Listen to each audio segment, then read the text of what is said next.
போதைப்பொருள் வழக்கில் கைது செய்யப்பட்ட ஜாஃபர் சாதிக் சென்னையில் விசாரணை நடத்தப்பட்டு வருகிறதா அல்லது டெல்லியில் அவரிடம் விசாரணை நடத்தப்பட்டு வருகிறதா என்ற ஒரு குழப்பமான செய்திகள் வந்த சூழ்நிலையில் ஜாஃபர் சாதிக்கின் வழக்கறிஞர் டெல்லி பாட்டியாலா நீதிமன்றத்தின் முன் நின்று அளித்த பேட்டியில் என்சிபி காவலில் அவர் சென்னைக்கு கொண்டு வரப்பட்டுள்ளார் என்று தெரிவிக்கப்பட்டிருக்கிறது. சென்னையில் ஜாஃபர் சாதிக்கின் கூட்டாளி சதானந்தம் இன்று காலையில் கைது செய்யப்பட்ட சூழ்நிலையில் ஜாஃபர் சாதிக்கும் சென்னையில் இருக்கிறாரா டெல்லியில் இருக்கிறாரா என்ற சந்தேகத்திற்கு விடையளிக்கும் வகையில் ஜாஃபர் சாதிக்கின் வழக்கறிஞர் அவர் சென்னைக்கு கொண்டு வரப்பட்டு விசாரிக்கிறார் என்ற உறுதிப்படுத்தப்பட்ட தகவலை வெளியிட்டிருக்கிறார். அந்த வழக்கறிஞரின் பேட்டியை நாம் இப்போது பார்க்கலாம். 50 கிலோ சூடோஃபெட்ரைன் சீஸ் பண்ண வழக்குல ஜாஃபர் சாதிக்ன்றவரை இன்னைக்கு கைது பண்ணியிருக்காங்க. என்சிபி, டெல்லியில் உள்ள என்சிபி அவரை நீதிமன்றத்தில் பாட்டியாலா கோர்ட்ல இன்னைக்கு ஆஜர்படுத்தினாங்க. அவரோட வழக்கறிஞர் நானு அப்புறம் இன்னொரு சீனியர் அட்வொகேட் 2 பேருமே நீதிபதி கிட்ட அவர்கிட்ட இருந்து எந்த ஜாஃபர் சாதிக் கிட்ட எந்த ஒரு பொருளையும் சீஸ் பண்ணல, நார்கோட்டிக் ட்ரக்ஸ் சீஸ் பண்ணல. பேஸ்ட் ஆன் கன்ஃபெஷன், கோர்ட்டிஸ்டோட கன்ஃபெஷனை பேஸ் பண்ணி அவரை கைது பண்ணக்கூடாதுன்னு சொல்லிட்டு நீதிமன்றத்தில் நாங்கள் முறையிட்டோம். நீதிபதி எங்கள் வாதங்கள்லாம் கேட்டுட்டு அவருக்கு இனிஷியல் ரிமாண்ட் ஆர்டர் கொடுத்துருக்காரு. மேலும் என்சிபி தரப்புல இருந்து அவரை கஸ்டடி எடுக்கிறதுக்காக இங்க கோர்ட்ல ஒரு மனு செஞ்சு கொடுத்துருந்தாங்க.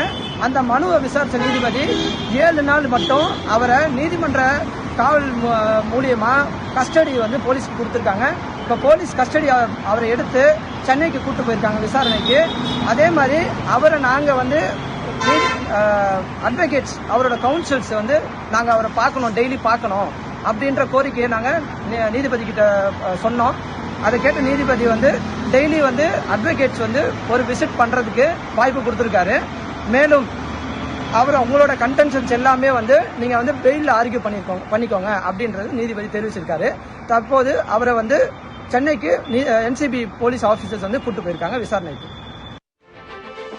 ஜாஃபர் சாதிக்கின் வழக்கறிஞர் TR பிரபாகரன் டெல்லி பாட்டியாலா கோர்ட் நீதிமன்ற வளாகத்தின் முன் நின்று அளித்த அந்த பேட்டியை நாம் இப்போது பார்த்தோம். இப்போது என்சிபி காவலில் ஜாஃபர் சாதிக் விசாரணைக்கு உட்படுத்தப்பட்டு சென்னைக்கு கொண்டு வரப்பட்டுள்ளார் என்ற தகவலை வழக்கறிஞர் TR பிரபாகரன் நீதிமன்ற வளாகத்தின் முன் நின்று தெரிவித்ததை இப்போது பார்த்தோம். இதன் மூலமாக ஜாஃபர் சாதிக்கை டெய்லி தினந்தோறும் வழக்கறிஞர்கள் விசாரணையின் போது நேரில் சந்திப்பதற்கு அனுமதி வழங்கப்பட்டிருக்கிறது என்ற தகவலை தெரிவித்திருக்கிறார். ஒன்று.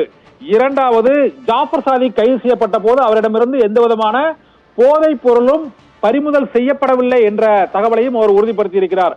மூன்றாவதாக, ஜாஃபர் சாதிக் இப்போது சென்னையில் இருக்கிறாரா அல்லது டெல்லியில் இருக்கிறாரா என்ற குழப்பமான செய்திகளுக்கு முற்றுப்புள்ளி வைக்கக்கூடிய வகையில் சென்னைக்கு என்சிபி டெல்லி போதைப் பொருள் தடுப்பு பிரிவு காவல்துறையினரால் விசாரணைக்கு கொண்டு வரப்பட்டுள்ளார் என்ற தகவலையும் உறுதிப்படுத்தி இருக்கிறார் ஜாஃபர் சாதிக்கின் வழக்கறிஞர் TR பிரபாகரன்.